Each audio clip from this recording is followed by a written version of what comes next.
Hello बेटा, क्या हाल चाल समाचार? बढ़िया एकदम। तो देखो, अभी तक फिजिक्स में जितनी भी क्लासें की थी हम लोग लगातार मॉक टेस्ट कर रहे थे, लगातार क्वेश्चन पे क्वेश्चन किए जा रहे हैं और क्वेश्चन से एक कॉन्सेप्ट बना रहे हैं। ठीक है, अभी जो आज वाली वीडियो है उसमें हम लोग बात करेंगे, कुछ और क्वेश्चन की बात करेंगे जो और अच्छे क्वेश्चन है और जिससे कॉन्सेप्ट क्लियर होता है। आप ये मत सोचना क्वेश्चन सिंपल है या टफ है, क्वेश्चन वो सिलेक्ट किए जा रहे हैं कि उससे कोई ना कोई आपके कॉन्सेप्ट रिलेट करते हो, है ना। नए नए क्वेश्चन बना रहे हैं कि उसमें वैसा नहीं हुआ ट्रेडिशनल क्वेश्चन है कि ये है पुट कर दिया आंसर आ गया। ठीक है, आपको सोचने पे मजबूर होना पड़ेगा कि ये क्वेश्चन है तो इसका ये स्पेसिफिक आंसर होगा ही होगा। ठीक है, उस हिसाब से हम लोगों ने क्वेश्चन यहाँ पे डिजाइन किए हुए हैं और वैसे ही क्वेश्चन आने की मैक्सिमम प्रोबेबिलिटी वहां पर होती है। इसलिए ये जो सीरीज चल रही है बहुत ही इंपॉर्टेंट, और आप लोग कमेंट में कहते हो ना कि ये सीरीज क्या सफिशिएंट है, मोर देन सफिशिएंट है अगर आपने हर एक क्वेश्चन लगाया हुआ है, हर एक कॉन्सेप्ट सुना हुआ है। क्योंकि आप मेरी क्लास में मुझे जानते हो कि मैं यहाँ पे क्वेश्चन को क्वेश्चन की तरीके नहीं लगाता हूँ कि एक पूरे कॉन्सेप्ट की तरीके उसको समझाता हूँ, और उस क्वेश्चन से एक लौते क्वेश्चन से 4-5 क्वेश्चन हमारे तैयार हो जाते हैं। तो अब टाइम वेस्ट बिल्कुल भी ना करो बेटा, टाइम बचा ही नहीं है टाइम वेस्ट करने के लिए। कुछ चीज़ वेस्ट करने के लिए होनी भी तो चाहिए हमारे पास, वो है ही नहीं। तो इसलिए परेशान बिल्कुल भी मत हो, और जितने नंबर ऑफ क्वेश्चन होते चले जा रहे हैं उसको आराम से करते चले जाओ। अब आज की क्लास स्टार्ट करते हैं। ठीक, तो देखो फर्स्ट क्वेश्चन है, लिखा हुआ है ब्लॉक ऑफ मास 2 kg। जो ब्लॉक है उसका मास कितना है? उसका मास दिया हुआ है 2 kg दिया हुआ है। फिर उसके बाद कह रहा है कि sliding down a frictionless incline of angle 30 degree. तो एक 30 डिग्री इंक्लाइन पर ऐसे ये रखा हुआ है, थीटा दिया हुआ है, हाइट गिवन है, एक यहाँ पे ब्लॉक है। हमसे पूछ रहा है कि ये जो है जब यहाँ पर आएगा तो इसकी वेलोसिटी क्या होगी। अच्छा, यहाँ पे देखो क्या है कि जब हम लोग ग्रेविटेशनल की बात करते हैं, है ना, तो यहाँ पर तुम्हारा आ जाएगा जितनी काइनेटिक एनर्जी बॉटम पे होगी उतनी ही पोटेंशियल एनर्जी मैक्सिमम पॉइंट पर होगी। ये बात समझ में आई? एनर्जी कंजर्वेशन के हिसाब से अगर हमने यहाँ से एक बॉल को ड्रॉप किया है तो यहाँ पर वेलोसिटी कितनी? 0 है। यहाँ से यहाँ आ रहा है तो ये किसकी वजह से आ रहा है? ग्रेविटी की वजह से चला आ रहा है, तो यहाँ पे फ्रिक्शन से कोई मतलब है नहीं। काइनेटिक एनर्जी की वैल्यू होती है 12 mv², और इधर तुम्हारा आ जाएगा पोटेंशियल एनर्जी हो जाएगी mgh। तो 2 × 10 × हाइट कितनी है 5। तो देखो 2 से तो 2 कैंसिल हो गया, v² की वैल्यू कितनी आ गई? ये आ गई 100। तो v की वैल्यू कितनी हो गई? 10 मीटर/सेकंड आ गई। v की वैल्यू कितनी हो गई बेटा? 10 मीटर/सेकंड आ गई। सॉल्यूशन समझ में आया? यहाँ पे v² की वैल्यू निकल के आई थी 100। यहाँ पे कंफ्यूज मत होना कि 30 डिग्री दिया है तो 30 डिग्री दिया है तो लगाना ही है। ऐसा कोई ज़रूरी नहीं होता है कि क्वेश्चन में कोई चीज़ दी हुई है तो आपको लगानी ही लगानी है, ऐसा कुछ भी नहीं है मेरे बच्चे। अगर आप कॉन्सेप्ट समझ रहे हो कि हाँ, जो काइनेटिक एनर्जी, जो पोटेंशियल एनर्जी मैक्सिमम पॉइंट पर थी, यहाँ पर जो पोटेंशियल एनर्जी थी वही किस में चेंज हो रही है? काइनेटिक में चेंज हो रही है। तो वहाँ से ये चीज़ जो होगी आंसर निकल के आ जाएगा। बात समझ में आ रही है? सेकेंड क्वेश्चन देखते हैं अब। तो इसका जो आंसर होगा ये हो जाएगा 10 मीटर/सेकंड। बताओ बेटा, यहाँ तक समझ में आया? यहाँ तक तो किसी को कोई दिक्कत नहीं है ना? 10 मीटर/सेकंड तक कोई दिक्कत नहीं है। चलो सेकंड करते हैं। सेकंड कह रहा है डिफाइन इलेक्ट्रिक फ्लक्स। तो इलेक्ट्रिक फ्लक्स का बेटा फॉर्मूला होता है phi = E.A कर लेते हैं, या इसी को बोल देंगे EA cos थीटा। तो ये phi की वैल्यू है ना। अब बताओ phi की वैल्यू क्या है? Charge per unit area? नहीं। EA cos theta through a surface, ये तो होगा ही होगा। पोटेंशियल से कोई मतलब है नहीं। Field lines per unit volume, ये भी नहीं है। तो इलेक्ट्रिक फ्लक्स जो होता है वो तुम्हारा क्या हो जाएगा? EA cos theta. क्लियर है? E क्या है? इलेक्ट्रिक फील्ड है। A क्या है? यहाँ पर एरिया है। तो फॉर्मूले से ही एक क्वेश्चन बनाया गया है और कुछ भी नहीं था इसमें। तो सेकंड क्वेश्चन क्लियर हुआ। सेकंड क्वेश्चन में कोई दिक्कत नहीं है। अब आते हैं थर्ड क्वेश्चन पे। तो थर्ड क्वेश्चन देखो क्या दिया हुआ है, अ वायर ऑफ रेजिस्टेंस 5 ओम, और यहाँ पे कह रहा है कि पावर डिसिपेटेड पूछा हुआ है। तो पावर डिसिपेटेड पूछा हुआ है तो यहाँ पे देखो पावर डिसिपेटेड मतलब करंट, इलेक्ट्रिसिटी का फॉर्मूला है ये। तो P = क्या हो गया? I² हुआ। तो यहाँ से I की वैल्यू कितनी है? 2 का स्क्वायर × 5। तो ये मेरे बच्चे कितना आया? 4 × 5। 4 × 5 कितना हो गया? 20 वाट हो गया। बताओ जल्दी जल्दी हो रहे हैं क्वेश्चन? कहीं कोई दिक्कत तो नहीं है कि हाँ बहुत लेट हो रहा है? क्योंकि सिंपल क्वेश्चन आ रहे हैं। P = I² फॉर्मूला होता है। अब यहाँ पे और क्या लगा सकते थे, और तो कुछ था नहीं हमारे पास। पावर का फॉर्मूला होता है आई स्क्वायर आर टी, और अगर एनर्जी का फॉर्मूला होता तो एनर्जी का फॉर्मूला क्या होता है, आई स्क्वायर आर टी होता है।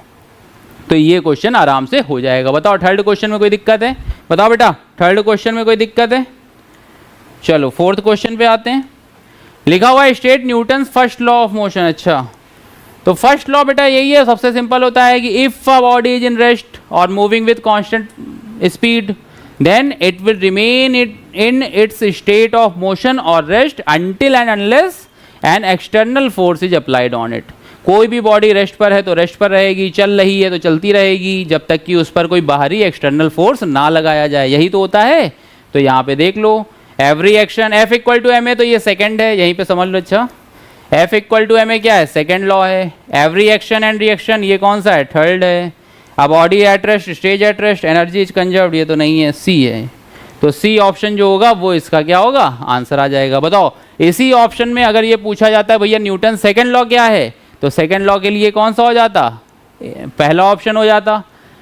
पूछा था न्यूटन थर्ड लॉ कौन सा है, तो ये कौन सा हो जाता, ये हो जाता तुम्हारा every action has an equal and opposite reaction. तो तीनों लॉ समझ में आ गए। न्यूटन के पहले लॉ में ये बताया गया था, और अगर सेकंड लॉ को और बताएं तो ये होता है second law, F external proportional to delta P by delta T. ठीक है, वेक्टर के साथ। तो इसको बोलते हैं the rate of change of momentum. The rate of change of momentum is directly proportional to the external force applied on it. बात समझ में आ रही है कि जो भी रेट होगा किसका, मोमेंटम का, चेंज इन मोमेंटम का, वो किसके इक्वल हो जाएगा, वो हो जाएगा एफ एक्सटर्नल के इक्वल। तो फोर्थ क्वेश्चन क्लियर हुआ। फिफ्थ देखो लिखा हुआ है माइक्रो फैरड है, एनर्जी स्टोर पूछ रहा है। एनर्जी का फॉर्मूला क्या होता है, 1/2 CV स्क्वायर। फॉर्मूले याद है तो तुरंत आंसर आएंगे।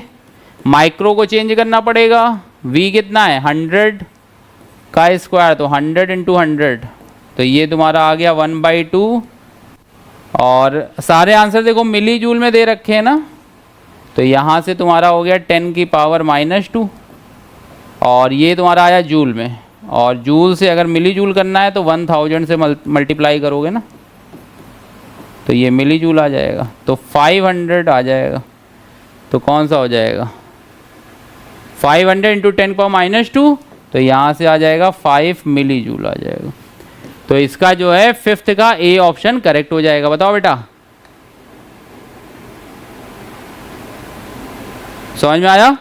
U इक्वल टू क्या हो जाएगा, हाफ CV स्क्वायर होगा ना, तो यहाँ से हाफ CV स्क्वायर से ये वैल्यू कैलकुलेट हो जाएगी। बताओ शुरू के 5 क्वेश्चन में एक बार फिर से देख लो, शुरू के 5 क्वेश्चन में कोई डाउट है, नहीं है ना। चलो आगे करते हैं। कह रहा what is the SI unit of magnetic flux. Magnetic flux की भैया जो होती है वो होती है वेबर।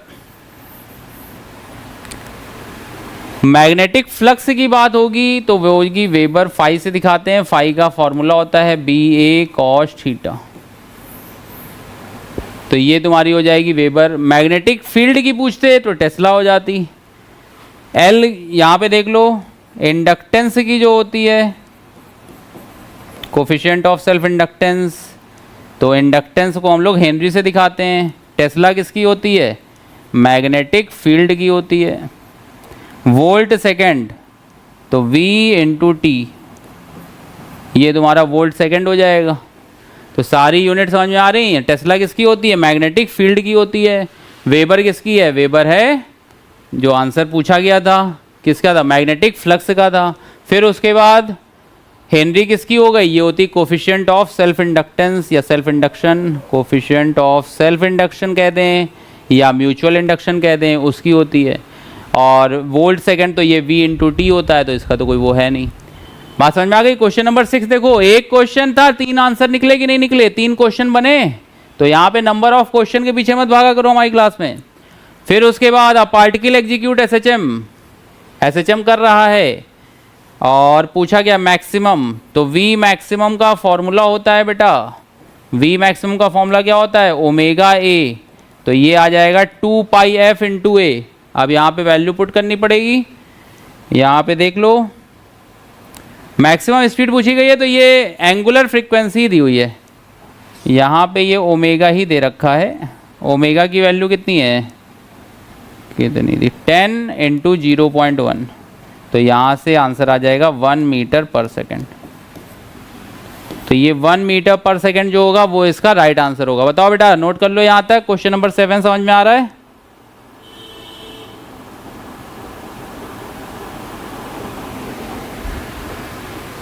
अगला देखते हैं। कह रहा है photo electric effect. Photo electric effect देखो किससे होता है। फोटो इलेक्ट्रिक मतलब फोटो की बात हो रही है तो हीट की तो बात नहीं होगी, लाइट की बात होगी। तो हीट वाला तो हट ही गया, लाइट होगा तो यहाँ पे क्या होगा, इलेक्ट्रॉन एमिशन बाई लाइट हो जाएगा। इलेक्ट्रॉन एमिशन बाई क्या हो जाएगा, लाइट हो जाएगा। समझ में आया? फिर उसके बाद देखो लिखा हुआ है proton enters a magnetic field with B की वैल्यू गिवन है और परपेंडिकुलर भी दिया हुआ है, रेडियस पूछा क्या गया है। अब proton enters a magnetic field with speed इतना perpendicular to the field, radius of its path. तो परपेंडिकुलर जब जाता है बेटा तो देखो हमने बताया था आर का फॉर्मूला क्या होता है, mv अपॉन क्यू भी होता है ना। यहाँ पे देखो मास पता है, मास पता है, वेलोसिटी पता है, चार्ज पता है, बी भी पता है। तो इसका आंसर आप लोग कमेंट में बताना, सारी वैल्यू गिवन है, इसका आंसर आप लोग बताना क्या आ रहा है। क्वेश्चन नंबर 9 का हम कमेंट में वेट करेंगे आप लोगों के कि आंसर क्या आ रहा है। हर 10 क्वेश्चन पे 2 क्वेश्चन या 1 क्वेश्चन आप लोगों का होमवर्क होगा। उसमें भी होमवर्क क्या होगा, सीधे सीधे बता रहे हैं, बस वैल्यू पुट करनी है आपको कैलकुलेटर से। इतनी मेहनत करोगे तो हमें लगेगा कि इस क्वेश्चन तक बच्चे पहुंचे हैं। ठीक है, ये क्या है, एक लैंडमार्क बना देते हैं कि क्वेश्चन नंबर 9 तक कम से कम बच्चे पहुंचे हैं। नहीं तो होता क्या, व्यू तो बहुत आ रहे हैं लेकिन बच्चा सीरियस नहीं है। सीरियस नहीं है तो पता चलता है कि क्वेश्चन नंबर 9 कौन बच्चा कर रहा है। जो कमेंट करता है उससे पता चलता है, उसकी सीरियसनेस का पता चलता है। और सीरियस बच्चा ही क्या करेगा, रैंक ला के देगा हम लोगों को। ठीक है, हम लोगों को फालतू के व्यू नहीं चाहिए कि हाँ केवल लेटे लेटे जो है स्क्रॉल कर रहे हैं, अच्छा याले सर पढ़ा रहे हैं, बढ़िया है, अच्छा है, ठीक है, फिर दूसरे टैब पे चले गए। ऐसा नहीं करना है। अगर कर रहे हो क्लास सही से तो बेटा कॉपी पेन निकालो, आंसर निकालो, कैलकुलेटर लेके बैठो, तब पता चलेगा, तभी रैंक आएगी। केवल फालतू के व्यू बढ़ाने से हमें कोई मज़ा नहीं आती है। बच्चा सीरियसली कमेंट में आकर के बताता है कि सर ये क्वेश्चन का आंसर ये आ रहा है, तो अच्छा लगता है कि बच्चा कम से कम 9 क्वेश्चन तक पहुंचा है, 19 पहुंचा है, 43 तक बच्चे पहुंचे। मेरी वीडियो में कमेंट सेक्शन में 43, 48 तक की बात हो रही है। तो वो अच्छा लगता है कि यार बच्चे कम से कम इतना सीरियसली देख तो रहा है हमको। नहीं तो व्यू से क्या अंदाजा लगा सकते हैं कि भाई 9.1K हो गया, 10K हो गया, 12K हो गया, उससे कोई मतलब है। और फालतू की तारीफ भी नहीं अच्छी लगती यार हर समय की, बहुत अच्छे बहुत अच्छे। भैया कमेंट करो, आपका फायदा होना है ना। अच्छा तो लगता है, ऐसा नहीं है कि तुम लोग जो है गरियाना चालू कर दो हमको, लेकिन कमेंट में अगर आंसर आता है किसी बच्चे का तो वो ज़्यादा अच्छा लगता है। ठीक है, तारीफ किसको नहीं अच्छी लगती, तारीफ हमको भी अच्छी लगती है। ऐसा नहीं हमने कह दिया तो अब गरियाना ही चालू कर दो हमको, ऐसा नहीं है। लेकिन अगर आप पहुंच रहे हो और व्यू है तो मतलब आपको एंड तक देखनी चाहिए, क्योंकि कुछ ऑब्जेक्टिव के लिए आप यहाँ पर इस चैनल पे आए हो। सिंपल सी बात है। ठीक, क्वेश्चन नंबर 9 करके दिखाओगे हमको। फिर क्या है, व्हाट इज कैपेसिटेंस। अच्छा, व्हाट इज कैपेसिटेंस हमको बताना है। तो कैपेसिटेंस का फॉर्मूला क्या होता है, C = होता है Q/V होता है कि नहीं होता है। तो यहां से बताओ कौन सा ऑप्शन हो जाएगा, चार्ज पर यूनिट वोल्टेज, यही ऑप्शन दिख रहा है। देखो यहां पे सबको बदल लिया करो, एनर्जी पर यूनिट वोल्टेज तो E/V हो गया ना, फील्ड पर यूनिट एरिया तो E/A हो गया, एनर्जी है तो एनर्जी लिख लो चाहे तो, पोटेंशियल पर यूनिट चार्ज तो V/Q हो गया।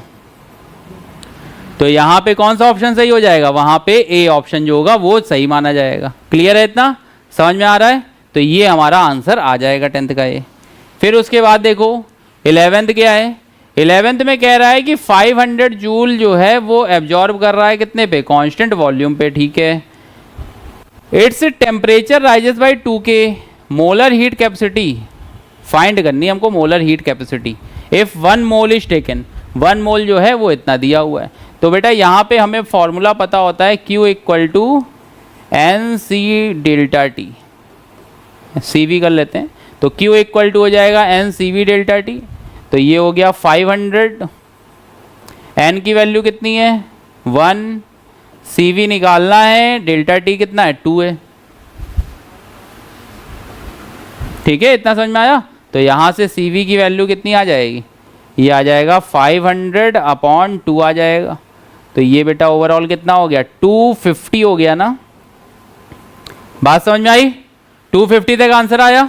बताओ Q equal to NCV delta T, ये याद है ना सबको, ये होता है, ये थर्मोडाइनमिक्स चैप्टर का है, 11th क्लास में थर्मोडाइनमिक्स पढ़ी होगी तो वहां का है ये क्वेश्चन। तो Q इक्वल टू कितना हो जाएगा, NCV डेल्टा T हो जाएगा। ठीक है, अगला देखो, कह रहा है स्टेट गॉस लॉ। तो गॉस लॉ में बेटा क्या बताया गया था, close integration E.dA equal to Q enclose by epsilon naught, यही तो बताया गया था। एम्पियर सर्किटल लॉ ये है, एम्पियर सर्किटल लॉ में ये बताया गया था। तो एम्पियर सर्किटल लॉ समझ लेना, याद कर लेना। तो एम्पियर सर्किटल लॉ क्या था, close integration B.dl equal to mu naught I. Clear है इतना? क्वेश्चन नंबर 12 तक सब कुछ समझ में आ रहा है, हर एक बच्चे को आ रहा है ना। अभी तक ऐसा कोई क्वेश्चन तो नहीं है कि बहुत एकदम मजेदार क्वेश्चन आ गया कि ऊपर से निकल गया, ऐसा कुछ भी नहीं है। चलो अगला लगाते हैं। कह रहा 10 ohm resistor in series with 20 ohm resistor connected to इतना। ठीक है, तो जो कह रहा है तो डायग्राम बना लो भाई।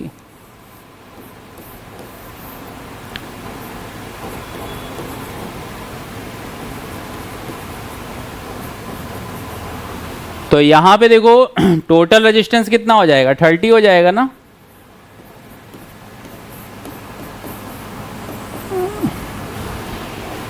ट्वेल्व वोल्ट हो गया, तो यहां से I निकालना है। I इक्वल टू क्या हो जाएगा, V/R। तो 12/30 तो 0.4 आ जाएगा। तो 0.4 एम्पियर आंसर आ जाएगा। ये मत सोचो कि यहाँ पे क्वेश्चन बहुत टफ हो रहे हैं, क्योंकि स्टैंडर्ड क्या होता है, कभी कभी जैसा पिछले साल तक चल रहा है वो सिंपल चल रहा है, लेकिन इस साल NTA ने क्या, जो भी पेपर हो रहे हैं वो क्या कर रहे हैं, क्वेश्चन का लेवल थोड़ा टफ कर रहे हैं। तो कई क्वेश्चन हम लोग क्या कर रहे हैं, मिक्स करके दे रहे हैं, बहुत सिंपल भी नहीं है बहुत टफ भी नहीं है। इससे पहले वाली जो वीडियो थी उस पर क्वेश्चन थोड़े हाई लेवल के रखे थे, ताकि बच्चा उससे फैमिलियर हो जाए कि ये क्वेश्चन भी आ सकते हैं। यहाँ पे क्या है कि क्वेश्चन थोड़े थोड़े हमने एक स्टेप डाउन कर लिया है। बात समझ में आ रही है? तो क्वेश्चन को हाई या अप करना तो टीचर के हाथ में है ना, लेकिन वहां का किसी को नहीं पता कि वहां पे क्वेश्चन कैसा आएगा। तो दोनों तरीके से आप क्या रहो, फैमिलियर रहोगे, ऐसे क्वेश्चन आएंगे। ऐसा ना हो कि टफ टफ लगा गए और पूरा दिमाग एकदम हाई लेवल पे चल रहा है, बेस लेवल के क्वेश्चन ही गलत करके आ रहे हो, तो क्या मतलब फिर उसका। ठीक है, तो ये क्वेश्चन नंबर 13 का आंसर आ जाएगा। फिर उसके बाद क्या है, कह रहा EMY इलेक्ट्रोमैग्नेटिक वेव। तो इलेक्ट्रोमैग्नेटिक वेव की खासियत पता है सबको, इलेक्ट्रोमैग्नेटिक वेव में देखो नाम से ही समझ में आ रहा है, इलेक्ट्रिक भी है, मैग्नेटिक भी है और चल भी रही है।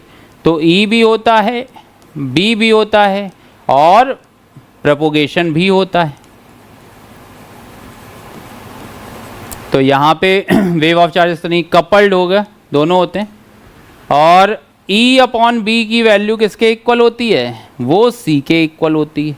अगर ऐसा कोई रिलेशन आता तो हमें ये भी पता होना चाहिए कि E/B की वैल्यू जो होगी वो किसके इक्वल होगी, वो C के इक्वल होगी। बताओ, क्वेश्चन नंबर 14 हो गया। Question number 15, a pendulum of length 1 metre has a period इतना, एक्सेलरेशन ड्यू टू ग्रेविटी निकालनी है। तो T इक्वल टू क्या होता है, 2π√L/g होता है ना। यहाँ से T स्क्वायर की वैल्यू कितनी आ जाएगी, 4π²L/g। T की वैल्यू कितनी है, 2 सेकेंड है, तो ये 2 का स्क्वायर हो गया, 4π², L कितना था 1/g। तो 2 स्क्वायर हो गया 4π² इंटू 1/g हुआ ना। तो g से g की 4 से 4 गया तो g की वैल्यू आ गई π²। तो π² जो होगा वो इसका आंसर हो जाएगा। क्वेश्चन नंबर 15 तक समझ में आया सबको, यहाँ तक तो कोई दिक्कत नहीं है ना। अगला देखो, कह रहा डिफाइन इंडक्टेंस, इंडक्टेंस डिफाइन करना है। तो तुम यहाँ पे देखो,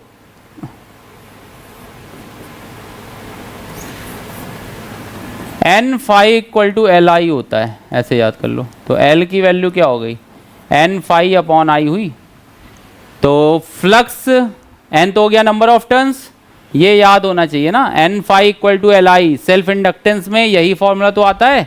तो N∅ किसके इक्वल होता है, Li के इक्वल होता है। तो तो यहाँ से L की वैल्यू कितनी हो जाएगी, N फाई अपॉन I आएगी। N हो गया नंबर ऑफ टर्न्स, फाई तुम्हारा फ्लक्स हो गया, और I क्या है, करंट। तो फ्लक्स पर करंट ये हमारा आ जाएगा। समझ में आया, क्लियर है इतना। तो ये हमारा क्या होगा, ये हमारी यहाँ से डिफाइन इंडक्टेंस की वैल्यू ये आ जाएगी। अगला देखते हैं, कह रहा plane mirror produces an image at distance 2 metre behind it. Plane mirror का कॉन्सेप्ट जान लो। ये मान लो प्लेन मिरर है, कह रहा है plane mirror produces an image at distance 2 metre behind it. तो 2 मीटर पे यहाँ पे एक इमेज बना रहा है, ये सोनू मोनू बन गए हैं। तो ये 2 मीटर हो गया। पूछा क्या गया, the object is 2 metre in front. ये सोनू हो गए, सोनू के भाई हो गए ये। तो ये भी कितना होना चाहिए, 2 मीटर होना चाहिए। बताओ बेटा, प्लेन मिरर का कॉन्सेप्ट समझ में आया। अगर ये इसकी इमेज 2 मीटर पे बना रहा है तो ऑब्जेक्ट कितना होगा, ये प्लेन मिरर का कॉन्सेप्ट है बेटा, कि जितनी डिस्टेंस पर ऑब्जेक्ट होता है उतनी ही डिस्टेंस पे क्या बनती है, इमेज बनती है। ये होता है ना, तो वही चीज़ है, जितनी डिस्टेंस पर ऑब्जेक्ट होगा उतनी ही डिस्टेंस पे क्या बनेगी, इमेज बनेगी। तो ये 2 मीटर हो गया और ये 2 मीटर हो गया, तो यहाँ से ये आंसर आ जाएगा। समझ में आया। फिर क्या है, फैराडेज लॉ बताना है। तो फैराडेज लॉ में क्या बताया जाता था, E = -n delta phi by delta T, यही तो बताया जाता था। तो यहाँ पे माइनस नहीं लगा, चलो कोई बात नहीं। तो EMF जो होगा वो प्रोपोर्शनल टू क्या हो जाएगा, d phi by D T हो जाएगा। 18 क्वेश्चन समझ में आ गया। 18 क्वेश्चन में तो कोई दिक्कत नहीं है ना। फिर आता है 19 क्वेश्चन, लिखा हुआ है बीम ऑफ लाइट ऑफ इतना डिफ्रैक्शन ग्रेटिंग विद 10⁴ लाइन्स पर centimetre, angle for first order maximum. तो डिफ्रैक्शन में हमें पता होता है कि यहाँ पे तो सेंटर पे तो मैक्सिमा होता है, फिर मिनिमा से घिरा होता है वो, यहाँ पर भी क्या होगा, मिनिमा से घिरा होगा, और यहाँ पे आता है फर्स्ट ऑर्डर मैक्सिमा। ठीक है, ये जो है जान लो एक बार। सेंटर पे डिफ्रैक्शन का केस अगर हम बताएं तो डिफ्रैक्शन के केस में सेंटर तो मैक्सिमा होता है, सेंटर जो होता है वो क्या होता है, मैक्सिमा होता है, और उसके बाद होता है मिनिमा, और उसके बाद तुम्हारा आता है फर्स्ट ऑर्डर मैक्सिमा। ठीक, ये तुम्हारा सेंटर पॉइंट हो गया। तो यहाँ से ये डिस्टेंस एंगल हो जाता है, थीटा मान लिया। तो यहाँ पे जब इसका लगाते हैं फॉर्मूला तो ये होता है E sin θ = m + 1/2 लैम्डा। ठीक है, यहाँ से फॉर्मूला निकल के आएगा, और यहाँ से जो है वेवलेंथ दी हुई है, डिफ्रैक्शन ग्रेटिंग दी हुई है 10⁴ लाइन्स पर सेंटीमीटर, और angle for first order maximum निकालना है। तो सेम उसी फॉर्मूले में कैलकुलेट करके हमें क्या करना होगा, थीटा की वैल्यू कैलकुलेट करनी होगी। तो थीटा की वैल्यू यहाँ से कैलकुलेट करोगे तो वो आंसर आ जाएगा। आंसर मैं बता देता हूँ, 30 डिग्री होगा। जब वहाँ से वैल्यू कैलकुलेट करोगे तो वो सारी चीज़ें कैंसिल आउट करके साइन थीटा की वैल्यू कितनी आ जाएगी, 1/2 आ जाएगी। वहाँ से तुम कर लोगे तो आंसर भी आ जाएगा। बताओ, इतना समझ में आ गया। ये फॉर्मूला लगेगा, ये फॉर्मूला करके यहाँ से आंसर आ जाएगा। अगला देखो, what is de Broglie wavelength. ये तो एकदम थ्योरी वाला क्वेश्चन है। लैम्डा की वैल्यू क्या होती है, लैम्डा की वैल्यू होती है h/p होती है, या लैम्डा को ही हम लोग क्या बोलते हैं, h/mv बोलते हैं। बताओ, लैम्डा = क्या होता है, h/mv होता है, या लैम्डा = h/p होता है। लैम्डा = h/√2m के होता है। तो किसी में भी तुमसे रिलेशन पूछे, तुम्हारे पास फॉर्मूले तैयार हैं, तुम फॉर्मूले बता के आंसर बताओ, काम खत्म हो जाएगा। ठीक है, समझ में आया इतना। अगला देखो, कह रहा सर्किट R दिया है, L दिया है, वो दिया है। ठीक है, XL दिया है, XC दिया है, बहुत बढ़िया। तो Z का फॉर्मूला होता है √RLC सर्किट है ना, AC का क्वेश्चन है ये, XL - XC का स्क्वायर + R स्क्वायर। तो ये हो जाएगा 31.4 माइनस यहीं पे कर दे रहे हैं, तो ये हो गया 15.9, तो ये 15.5 तक आया। और r की वैल्यू कितनी है 10। तो बताओ बेटा इसका आंसर, क्वेश्चन नंबर 21 का आंसर तुम लोग बताओगे यहाँ पे कमेंट में। 21 के आंसर का हम वेट कर रहे हैं। सिंपल कैलकुलेशन है, कैलकुलेटर से करना है। जहाँ पे लगता है कि फंस सकते हो तो वहाँ पे मैंने आंसर बता दिया था पिछले वाले का। ये वाला क्वेश्चन मैं वेट करूँगा कमेंट सेक्शन में। क्लियर है? इतना वेट कर सकते हैं ना बेटा? तो अगर यहाँ तक पहुँच गए हो तो बेटा वीडियो को लाइक भी कर दो, चैनल सब्सक्राइब नहीं किया है तो वो भी कर दो। आज अगर पहली बार आए हो, धुआंधार क्लास चल रही है। 21 क्वेश्चन 25 मिनट में हो गए हैं आज, ठीक है ना? तो बहुत ज़्यादा देखो टाइम वेस्ट नहीं कर रहे हैं। जो भी बताया गया है प्योर कॉन्सेप्ट के साथ बताया गया है, ऐसा नहीं कि बस हवा में उड़ा दिया गया है। तो इन सब चीज़ों का ध्यान रखो और आराम से तैयारी करते चले चलो। स्टेट एम्पियर सर्कल अभी बताया था, close integration B dot D L equal to mu naught I. I enclose लिखना चाह रहे होंगे ये लोग, तो यहाँ से ये आ जाएगा। अभी किया था ना, तो ये तुम्हारा ये आ जाएगा। 2 कैपेसिटर 2 एंड 3, अरे बहुत सिंपल हो गया। 2 है और 3 है। ये किस में दिए गए हैं? सीरीज में दिए गए हैं ना। तो सीरीज में जब दिए गए हैं तो यहाँ से प्रोडक्ट अपॉन सम, तो ये आ जाएगा 6/5, तो ये हो गया 1.2। तो 1.2 माइक्रोफैरड ये इसका आंसर आ जाएगा। 23 समझ में आया? Explain binding energy. Binding energy को करना है। तो बाइंड मतलब क्या होता है? बांधा हुआ है।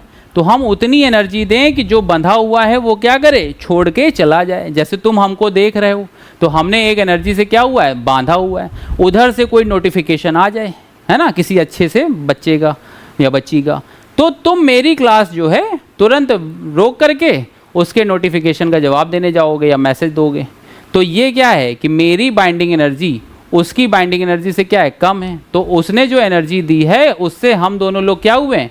अलग अलग हो गए, सेपरेट हो गए। तो वही हमारी क्या कहलाती? बाइंडिंग एनर्जी कहलाती है। तो energy required to separate nucleus, nucleus को क्या करता है? सेपरेट कर देता है। इसी को हम लोग क्या बोलते हैं? बाइंडिंग एनर्जी बोलते हैं। समझ में आया? अगला देखो, तो क्वेश्चन नंबर 24 के बाद देखो अब 25 है। ये लिखा हुआ है coil of N equal to 100 turns, और एन की वैल्यू पता है और ए भी पता है, बी भी पता है, रोटेट कर रहे हैं। तो यहाँ से E equal to N B A omega, ये फॉर्मूला होता है ना। यहाँ से देखो हमें सारी चीज़ें तो पता है इसकी। हमें क्या पता है? एन भी पता है, बी भी पता है, एरिया भी पता है, ओमेगा भी पता है। तो यहाँ से हम स्मॉल ई की वैल्यू कैलकुलेट कर सकते हैं। ये फॉर्मूला लिख लो। जब रोटेट करते हैं तो ई की वैल्यू कितनी होती है? एन बी ए ओमेगा होती है। इसका हमें ध्यान रखना पड़ेगा। ये आप लोग कमेंट में बताना कि आंसर इसका कितना आ रहा है, ठीक है? तो इसका आंसर चेक करके बताना बेटा कितना आ रहा है। कैलकुलेटर से कैलकुलेट करना है, बहुत ज़्यादा दिमाग नहीं लगाना इसमें। फिर इसके बाद अगला देखो, कह रहा है define critical angle. Critical angle क्या होता है? तो क्रिटिकल एंगल के लिए हमें पता होता है कि अगर लाइट डेंसर से रेयर में जा रही है तो ये तुम्हारा आर की वैल्यू कितनी हो जाएगी? 90 डिग्री हो जाएगी। तो उस समय जो एंगल ऑफ इंसिडेंस होता है वही हमारा क्या कहलाता है? क्रिटिकल एंगल कहलाता है। ठीक है, इतनी चीज समझ में आ गई?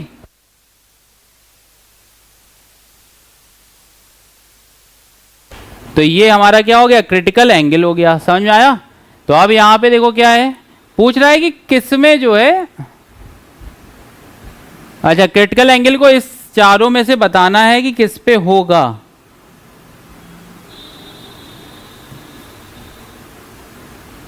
तो पहला क्या दिया हुआ है? Angle for total internal reflection. फिर सेकंड क्या दिया? ब्रूस्टर एंगल तो नहीं होता, एंगल ऑफ मिनिमम डेविएशन भी नहीं होता, मैक्सिमम ट्रांसमिशन भी नहीं होता।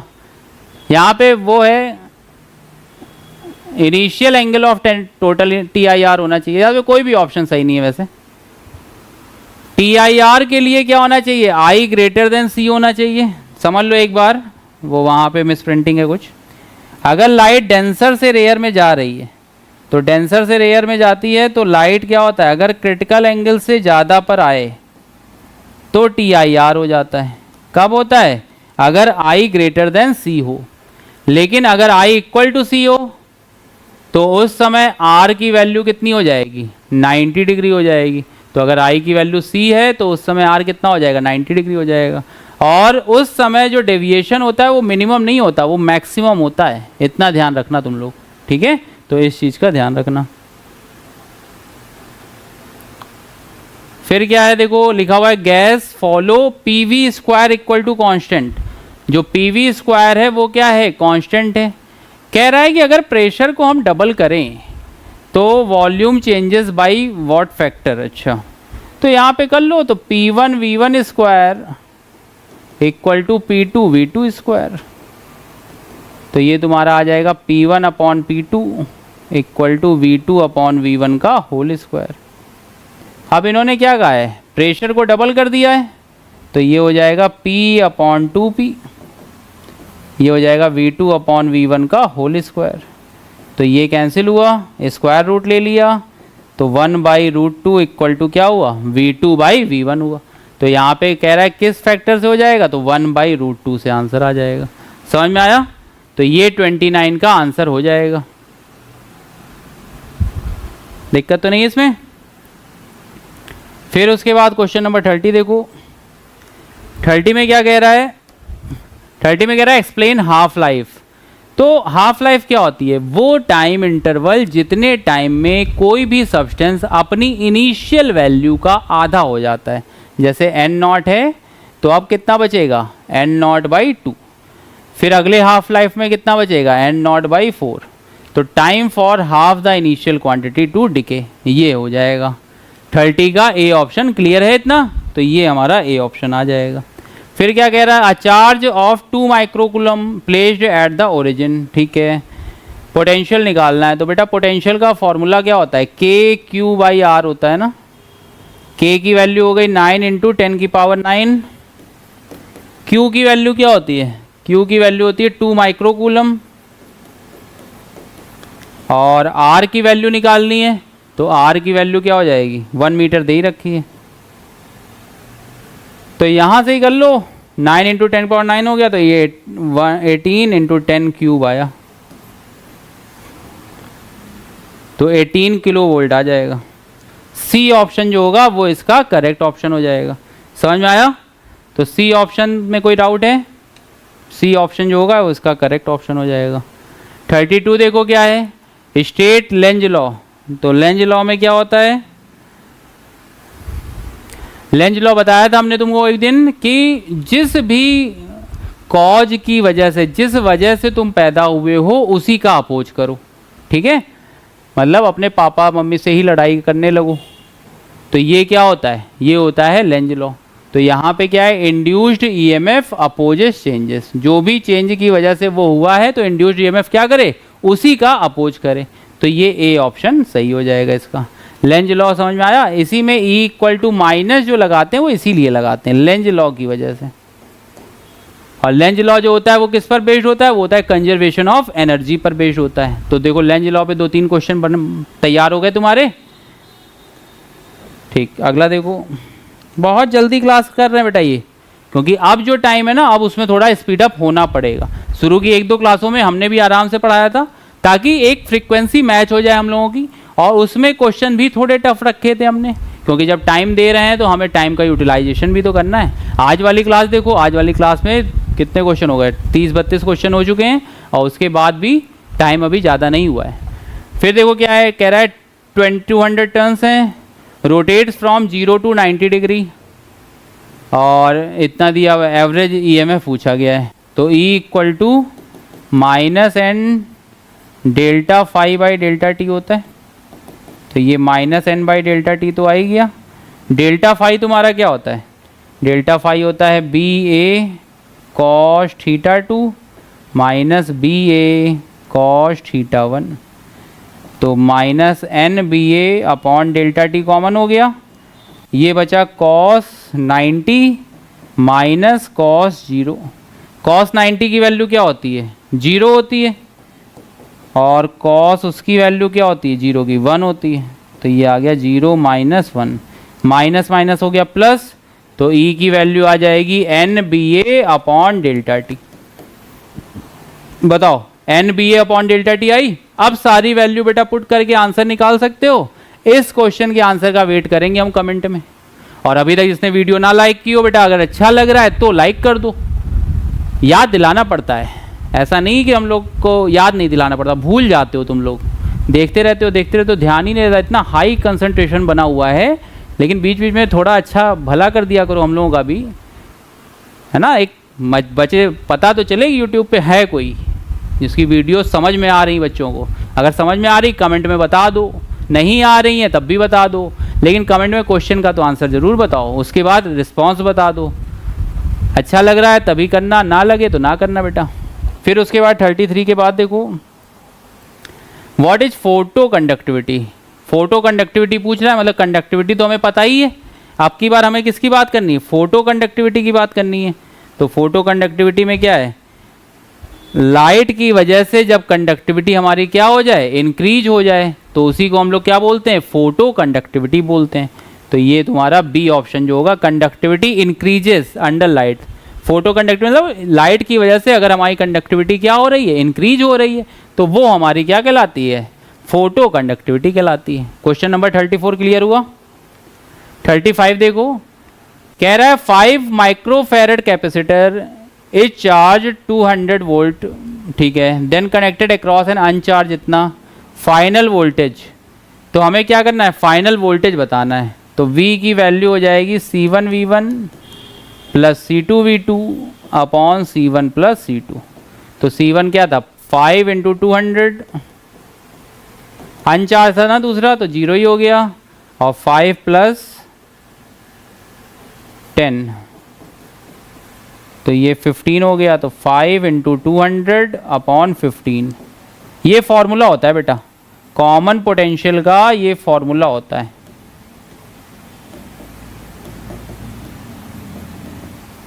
तो कॉमन पोटेंशियल में ये हो जाएगा इतना, तो 5 3 जा इतना हो गया, तो ये आ गया 66.7 के आसपास आ गया। बताओ समझ में आया, 66.7 क्लियर है सबको। तो ये हमारा कितना बन गया, 66.7 वोल्ट आंसर आ जाएगा। 35 समझ में आया। 35 के बाद अगला देखो, कह रहा है explain resonance in RLC। Resonance का भैया सारे चीज़ समझ लो, रेजोनेंस में बता देता हूँ, उस पर 50 क्वेश्चन बन सकते हैं आराम से। रेजोनेंस क्या होता है, रेजोनेंस का मतलब होता है कि आउटपुट हमेशा ज़्यादा होना चाहिए, तो I की वैल्यू मैक्सिमम होनी चाहिए। I मैक्सिमम है तो Z की वैल्यू क्या होनी चाहिए, मिनिमम होनी चाहिए। Z की वैल्यू मिनिमम है, इसका मतलब XL इक्वल टू XC होना चाहिए। XL इक्वल टू XC है तो omega L equal to 1 upon omega C, तो omega square equal to 1 upon LC होना चाहिए, या omega equal to 1 upon root LC होना चाहिए। समझ में आया, ये सब कुछ भी आ सकता है। फिर इसके बाद Z मिनिमम की वैल्यू जो आती है वो R आती है। फिर उसके बाद क्या हुआ, पावर फैक्टर की वैल्यू 1 होनी चाहिए, कॉस फाई की वैल्यू 1 होनी चाहिए। तो ये सारी चीज़ें होती हैं। अब इसमें से कोई भी क्वेश्चन आ जाए, कितने भी आ जाए, बताओ 7-8 क्वेश्चन तो बन ही सकते हैं। तो इसमें क्या होना चाहिए, XL इक्वल टू XC होना चाहिए। रेजोनेंस इन RLC सर्किट ये होता है। क्लियर है इतना। 36 के बाद देखो, कह रहा ray in glass N equal to 1.5 strikes air at 42 degree, ठीक है, और इट क्या होगा, तो रिफ्रैक्ट आउट हो जाएगी, एब्जॉर्ब हो जाएगी, पार्शियली होगी, कि क्या होगा ये पूछा गया है।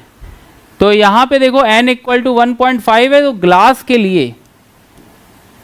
के लिए जो हम लोग मानते हैं क्रिटिकल एंगल की वैल्यू वो कितनी है, 42 डिग्री होती है।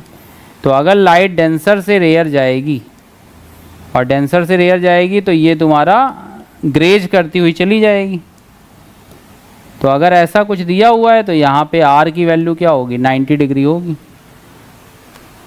तो इस समय टोटली इंटरनली रिफ्लेक्ट ये तो नहीं कर सकते ना, क्योंकि 42 डिग्री माना गया अगर ग्लास का 42। वैसे अगर एग्जैक्ट बात करें तो 42 नहीं होता है। C की वैल्यू कितनी होती है, C की वैल्यू होती है 41.8 डिग्री। ठीक है, इसको हटा दो। C की वैल्यू कितनी होती है 41.8 डिग्री होती है एग्जैक्ट वैल्यू, और I जो है वो उससे ज़्यादा है ना, तो I ग्रेटर देन C है। तो अगर 42 पर आएगा तो लाइट क्या हो जाएगी, अपने ही मीडियम में वापस आ जाएगी। तो उस समय क्या होगा, टोटली इंटरनली रिफ्लेक्ट होगा। ग्लास के लिए 42 हम लोग मानते थे, लेकिन एग्जैक्ट वैल्यू तो 41.8 होती है। तो जब एग्जैक्ट वैल्यू उतनी होती है तो फिर वहाँ से क्या करेंगे, कंपेयर करेंगे, तो फिर वहाँ से आंसर आएगा। ठीक है, 37 हो गया। 38 देखो, what is nuclear fusion. Fusion तो पता है यार, छोटे छोटे मिलकर के जब बड़ा बनाते हैं न्यूक्लियस तो वो कहलाता है फ्यूजन। फिजन क्या होती है, फ्यूजन हो गया। फिजन क्या होता है, जब बड़ा न्यूक्लियस डिवाइड हो करके छोटे छोटे न्यूक्लियस बनाए, तो ये हमारा क्या होता है, फिजन होता है। इसमें फ्यूजन पूछा गया था, तो फ्यूजन में combining light nuclei, B option जो होगा वो सही हो जाएगा इसका। A train covers 100 kilometre in 2 hour, stops 30 minute, return 100 kilometre in 1.5 hour. तो यहाँ पे स्टॉप भी कर रही है बेटा, इतना ध्यान देना। तो एक ट्रेन यहाँ से चली यहाँ तक, तो 100 किलोमीटर चली, तो 2 घंटे तो ये हो गए। ठीक है, टाइम हम जोड़ते जा रहे हैं, तो 2 आवर ये हुआ। 30 मिनट मतलब कितना हुआ, 0.5 आवर ना, तो 0.5 आवर ये हो गया। वापसी कितने में की है, 1.5 में, तो टोटल टाइम कितना हुआ, 4 आवर्स हो गया। इतनी बात समझ में आई, टोटल टाइम कितना हो गया, 4 आवर्स हो गया।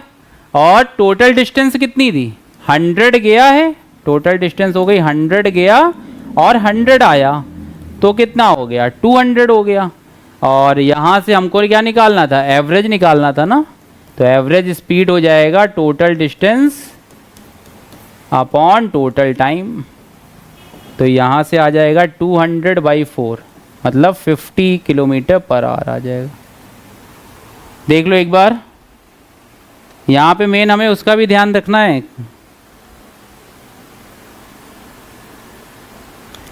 कि वहाँ पे हॉल्ट भी किया है, रुका भी है वो, तो यहाँ पे इसकी वैल्यू कितनी आ जाएगी, 50 किलोमीटर पर आवर आ जाएगा। समझ में आया, कहीं कोई दिक्कत तो नहीं है ना। चलो फिर अगला देखते हैं। कह रहा define half wave dipole antenna. Half wave dipole antenna के लिए हमें पता है सीधे सीधे कंडीशन कि हाफ वेव जब भी होता है तो लेंथ की वैल्यू किसके इक्वल होती है, λ/2 के इक्वल होती है। हाफ वेव है तो यहाँ पे ध्यान रखना, याद रखना है, ये हाफ वेव के लिए इसकी वैल्यू कितनी होती है, λ/2 होती है। कह रहा है 12 volt battery of internal resistance 1 ohm, external R पूछा गया है। तो आई का फॉर्मूला बेटा याद होता है ना, E/R+R। तो जब आई की वैल्यू E/R+R होगी तो यहाँ से ये तुम्हारा आ जाएगा 2 = E 12/R।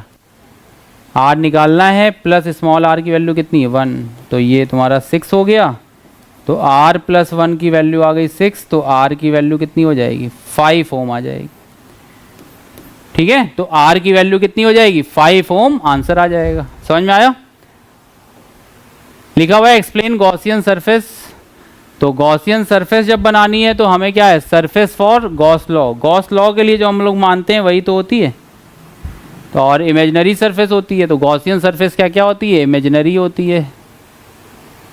किसके लिए होती है, गॉस लॉ जब हम लोग हेल्प से इलेक्ट्रिक फील्ड निकालते हैं तभी तो लेते हैं, तो ये इलेक्ट्रिक फील्ड निकालने के लिए होती है। तो इसका हो जाएगा ए ऑप्शन हो जाएगा, surface for Gauss law. Gauss law के लिए जो सरफेस होती है वही कहलाती है।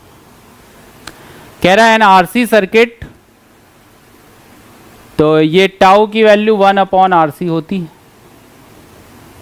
तो 1/1 × 10⁵, और C कितना है 1 × 10⁻⁻6, तो ये आ जाएगा 1/10⁻⁻।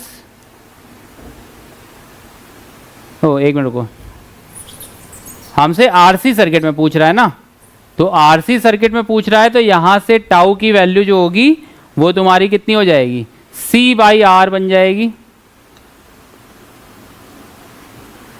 तो टाउ की वैल्यू जो आएगी वो तुम्हारी बन जाएगी C/R। तो C की वैल्यू कितनी है 1 × 10⁻⁻6, हमें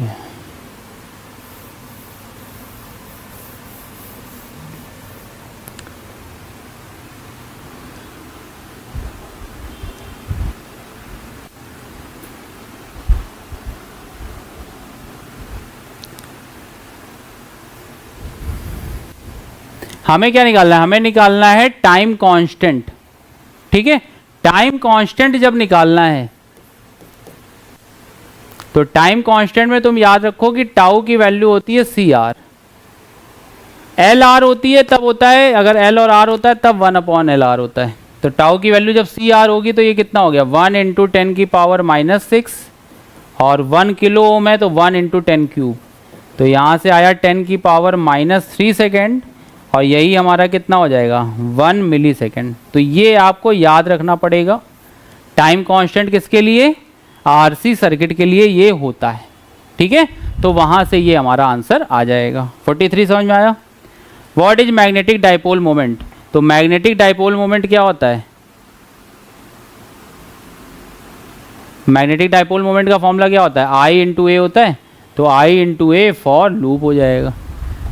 M = ए आई ए होता है ना, एम्पियर मीटर स्क्वायर। तो वही फॉर्मूला दिया हुआ था, उसी के बारे में पूछा गया। तो ये बस मिला के फॉर्मूला याद करा रहे हैं। फॉर्मूले के लिए माइंड मैप अभी हमने बनाई है एक वीडियो जिसमें 2 यूनिट तक का दिया गया है। अगर आप उसको जो है देखोगे तो ये सारी चीज़ें आपकी सॉल्व हो जाएंगी। फिर क्या है देखो, vessel contains 2 mole of an ideal gas. Internal energy पूछ रहा है तो इंटरनल एनर्जी का फॉर्मूला होता है क्या, U = NCV∆T होता है। N की वैल्यू गिवन है, CV तुम्हारा कौन सा है, मोनो एटॉमिक है। तो मोनो एटॉमिक के लिए डिग्री ऑफ फ्रीडम कितनी होती है 3 होती है। वहाँ से CV की वैल्यू क्या हो जाएगी, कैलकुलेट कर लोगे और जब CV की वैल्यू कैलकुलेट हो जाए तो यहाँ पर फॉर्मूला पुट कर लेना। बात समझ में आ रही है। तो जब ये सारी चीज़ें हो जाएंगी तब तुम्हारा आंसर आ जाएगा। आंसर ये कमेंट सेक्शन में बताना बेटा। 45 क्वेश्चन है, इसका वेट करेंगे हम। डिग्री ऑफ फ्रीडम हमने बता दी है, यहाँ से CV कैलकुलेट कर लेना और CV करने के बाद यहाँ से वो आ जाएगा। फिर क्या है, define critical frequency for ionosphere reflection. Ionosphere के लिए बतानी है।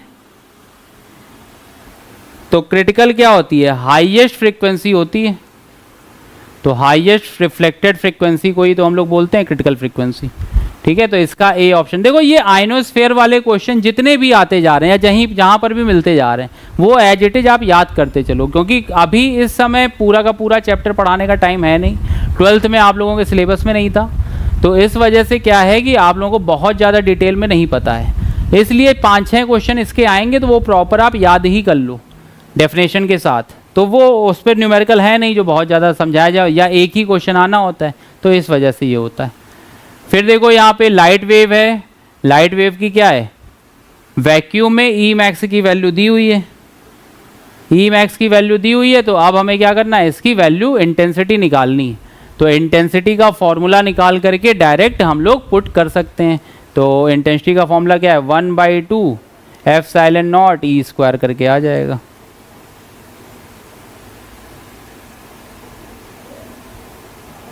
ठीक है, इतना कर लेना।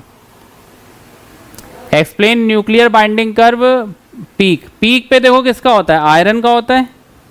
पीक पे तो याद ही होगा, पीक पे किसका होता है, आयरन का होता है। ऐसा बना होता है बाइंडिंग एनर्जी कर्व। तो यहाँ पे किसका होता है, आयरन। तो आयरन जो होता है वो सबसे ज़्यादा स्टेबल माना जाता है। तो क्वेश्चन नंबर 48 का ये बन जाएगा। फिर 49 क्या है, 49 में लिखा हुआ है 2 kg object moving at 10 metre per second collides elastically with a stationary 3 kg object. तो एक 2 kg का ऑब्जेक्ट था, ये जा रहा है किससे, 10 मीटर पर सेकेंड से, और with a stationary 3 kg object. 3 kg object से क्या हो रहा है, चला जा रहा है ये। ठीक है, तो यहाँ पे देखो इसको क्या किया है इस वाले क्वेश्चन में, ये 2 था और ये 10 मीटर पर सेकंड से जा रहा था। 3 था, इसकी स्पीड क्या थी, 0 थी। Final speed of the 2 kg मास पूछी गई है। तो अभी यहाँ पे 2 से अब ये v1 से चल रहा होगा, और ये 3 वाला जो होगा ये V2 से चल रहा होगा। तो हमें पता है कि यहाँ पे कंजर्वेशन ऑफ लीनियर मोमेंटम लगाएंगे, तो टकराने से पहले टोटल मोमेंटम, इसको यहाँ पे कर लेते हैं। जैसे मान लो ये 2 kg की बॉडी है, ये 10 से जा रही है, ये 3 kg की बॉडी है, ये 0 से। अब टक्कर जब हुई तो ये V1 से जा रही थी और ये V2 से जा रही थी। तो हमें पता है कि कंजर्वेशन ऑफ लीनियर मोमेंटम करेंगे, तो लीनियर मोमेंटम करेंगे तो ये तुम्हारा आ जाएगा m1u1 plus m2u2 equal to m1v1 plus m2v2। ठीक है, अब जब ये करेंगे तो यहाँ से देखो आया 2 × 10 plus 0 equal to 2v1 plus 3v2, तो 20 इक्वल टू आ गया 2v1 प्लस 3v2। ठीक, एक इक्वेशन तो ये हो गई। फिर तुम्हें पता होता है कि अगर इलास्टिक कोलिजन है तो रिलेटिव वेलोसिटी ऑफ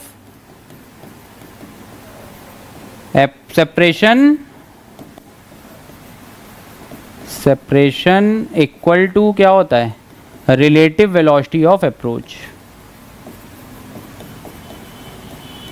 ये होता है किसके लिए, फॉर परफेक्टली इलास्टिक। ठीक है, परफेक्टली इलास्टिक अगर है तो वहां पर relative velocity of separation equal to क्या होता है, रिलेटिव वेलोसिटी ऑफ अप्रोच होता है। तो रिलेटिव वेलोसिटी ऑफ सेपरेशन की बात करेंगे तो v2 minus v1 equal to 2 minus 0, तो v2 माइनस v1 की वैल्यू कितनी आ गई, 2 आ गई। हमें v1 चाहिए था तो v2 की वैल्यू कितनी हो गई, v1 प्लस 2 हो गई। ये v2 की वैल्यू यहाँ पे पुट कर लेते हैं, तो ये आ जाएगा 2v1 प्लस 3v1 प्लस 2, तो 20 इक्वल टू आ गया 5v1 प्लस 6। तो यहाँ से कैलकुलेट करके v1 की वैल्यू निकाल लोगे। समझ में आया, मेथड समझ में आया। मेथड इसलिए बता दिया क्योंकि इसके फॉर्मूला भी डायरेक्ट होता है, लेकिन हम लोगों को क्या करना है, हम लोगों को अभी इससे मेथड समझना है, कॉन्सेप्ट समझना है। तो कॉन्सेप्ट देखो क्या था, कॉन्सेप्ट में ये बताया गया कि कंजर्वेशन ऑफ लीनियर मोमेंटम, तो total momentum before collision equal to total momentum after collision. तो 20 इक्वल टू आ गया 2v1 प्लस 3v2। फिर इधर से किया तो v2 minus v1, relative velocity of separation equal to क्या होता है, रिलेटिव वेलोसिटी ऑफ अप्रोच, तो 2 माइनस 0 हो जाएगा। तो यहाँ से v2 की वैल्यू निकाल ली तो v1 प्लस 2 आ गई। तो देखो 2v1 प्लस 3v1 प्लस 6, तो यहाँ से हम लोग क्या करेंगे, वैल्यू कैलकुलेट कर ले जाएंगे। ठीक है, हो जाएगा। अब देखो लास्ट क्वेश्चन कह रहा है फॉर इतना, तो हमें पता है n इक्वल टू क्या होता है, ब्रूस्टर लॉ में बेटा n इक्वल टू, पोलराइजेशन का क्वेश्चन है ये, तो n इक्वल टू 10 IP होता है। तो यहाँ से IP की वैल्यू हो जाएगी 10 इनवर्स n, और 10 इनवर्स n जब निकालोगे तो 10 इनवर्स 1.5 कर दोगे, तो 1.5 में 56.3 वाला आ जाना चाहिए। 56 वाला आंसर जो होगा वो आ जाएगा इसका।